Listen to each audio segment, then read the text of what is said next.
10 رمضان المبارک کو حضرت خدیجہ رضی اللہ عنہا کا یوم وصال ہے۔ آپ رضی اللہ عنہا ہمارے پیارے نبی حضرت محمد صلی اللہ علیہ وسلم کی پہلی زوجہ اور محبوب زوجہ تھی، اور آپ رضی اللہ عنہا کو یہ شرف بھی حاصل ہے کہ آپ نے عورتوں میں سب سے پہلے اسلام قبول کیا تھا۔ آپ کا شمار بلا شبہ بانیان اسلام میں ہوتا ہے۔ آپ کے والد کا نام خویلد اور والدہ کا نام فاطمہ بنت زاہدہ تھا۔ آپ رضی اللہ عنہا کے والد مکہ کے مشہور تاجروں میں ان کا شمار ہوتا تھا، اور انہی کی بدولت آپ رضی اللہ عنہا بھی اپنے والد کی طرح ایک کامیاب اور معزز اور شریف تاجرہ تھی۔ حضرت ابن اسحاق رضی اللہ عنہ فرماتے ہیں کہ حضرت خدیجہ رضی اللہ عنہا مال تجارت مکہ سے باہر بھیجا کرتی تھی۔ جب حضرت خدیجہ رضی اللہ عنہا کو رسول اللہ صلی اللہ علیہ وسلم کی راست گوئی، ایمانداری، دیانتداری کا علم ہوا تو انہوں نے آپ صلی اللہ علیہ وسلم کو اپنا مال تجارت باہر یعنی شام کی طرف بھیجنے کا ارادہ کیا، اور آپ صلی اللہ علیہ وسلم سے درخواست کی کہ آپ میرا مال تجارت شام لے جایا کریں، اور جتنا منافع میں دوسرے غلاموں کو دیتی ہوں میں اس سے زیادہ آپ کو دیا کروں گی، اور میرا غلام میسرہ بھی آپ کے ساتھ جائے گا۔ تو آپ صلی اللہ علیہ وسلم نے ان کی یہ درخواست منظور کر لی، اور آپ صلی اللہ علیہ وسلم مال تجارت شام لے گئے۔ جب شام لے گئے تو میسرہ پورے راستے میں آپ صلی اللہ علیہ وسلم کو دیکھتا رہا، اور آپ صلی اللہ علیہ وسلم کی ایمانداری اور راست گوئی اور دیانتداری سے بہت خوش تھا، اور جب شام پہنچے تو وہاں پر ان کو ایک راہب ملا۔ جب رسول اللہ صلی اللہ علیہ وسلم شام پہنچے تو وہاں پر رسول اللہ صلی اللہ علیہ وسلم نے ایک درخت کے نیچے تھوڑی دیر آرام کرنا چاہا، تو اس راہب نے میسرہ سے کہا کہ یہ وقت کا پیغمبر ہے، یعنی یہ آخری پیغمبر خدا ہیں۔ حضرت خدیجہ رضی اللہ عنہا کا غلام میسرہ جب واپس آیا تو انہوں نے حضرت خدیجہ رضی اللہ عنہا کو سارے سفر کا ماجرا سنایا، اور آپ صلی اللہ علیہ وسلم کی نبوت کے بارے میں بھی بتا دیا۔ تو اس رات جب حضرت خدیجہ رضی اللہ عنہا سوئیں تو انہوں نے خواب دیکھا۔ خواب میں یہ دیکھا کہ سورج یعنی کہ آفتاب جو ہے وہ حضرت خدیجہ رضی اللہ عنہا کے گھر میں آ گیا ہے،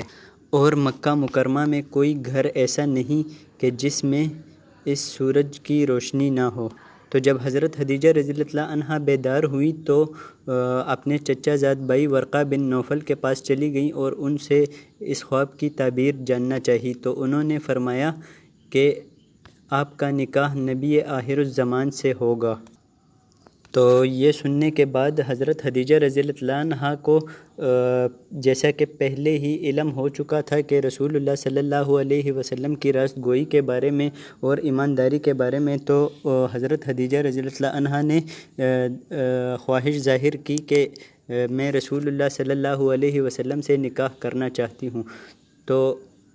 دوستو، رسول اللہ صلی اللہ علیہ وسلم نے حضرت خدیجہ رضی اللہ عنہا کی اس پیشکش کا ذکر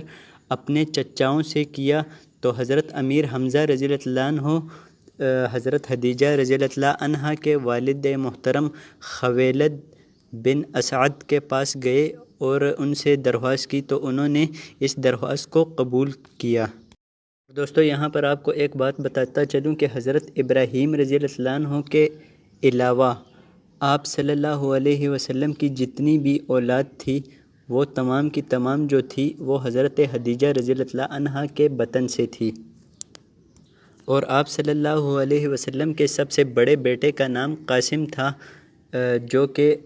مکہ مکرمہ میں اعلان نبوت سے پہلے پیدا ہوئے تھے۔ تو انہی کے نام کی وجہ سے آپ صلی اللہ علیہ وسلم کی کنیت رکھی گئی تھی، جس کو جس وجہ سے آپ صلی اللہ علیہ وسلم کو ابو القاسم کہا جاتا تھا۔ حضرت عائشہ رضی اللہ عنہا فرماتی ہیں کہ میں نے رسول اللہ صلی اللہ علیہ وسلم کو دیکھا ہے، وہ اکثر بکری کو ذبح کر کے اس کے جسم کے جو اعضاء ہوتے تھے وہ حضرت عائشہ رضی اللہ عنہا کے سہیلیوں کو بھیج دیتے، تو میں رسول اللہ صلی اللہ علیہ وسلم سے اکثر کہہ دیتی تھی کہ حضرت خدیجہ رضی اللہ عنہا کے علاوہ کوئی عورت ہے ہی نہیں، تو آپ صلی اللہ علیہ وسلم فرمایا کرتے تھے کہ وہ ایسی تھی، وہ ایسی تھی اور ان سے میری اولاد تھی۔ بخاری شریف کی حدیث ہے۔ شعب ابی طالب میں جب مسلمانوں پر 3 سال تنگی کی حالت رہی تو اس میں حضرت خدیجہ رضی اللہ عنہا نے ثابت قدمی کا مظاہرہ کیا، اور آپ صلی اللہ علیہ وسلم کے غمگسار حضرت ابو طالب جب وفات پا گئے تھے تو ان کے 1 مہینے بعد یعنی 10 رمضان المبارک کو حضرت خدیجہ رضی اللہ عنہا بھی اس دنیا سے رحلت فرما گئی تھی، یعنی آپ صلی اللہ علیہ وسلم کے جو 2 غمگسار تھے وہ دونوں ایک ہی سال میں اس دنیا فانی سے رحلت فرما گئے تھے، جس کی وجہ سے رسول اللہ صلی اللہ علیہ وسلم نے اس سال کا نام عام الحزن یعنی غم کا سال رکھا۔ اور دوستو، حضرت خدیجہ رضی اللہ عنہا کی تدفین کے وقت آپ صلی اللہ علیہ وسلم بذات خود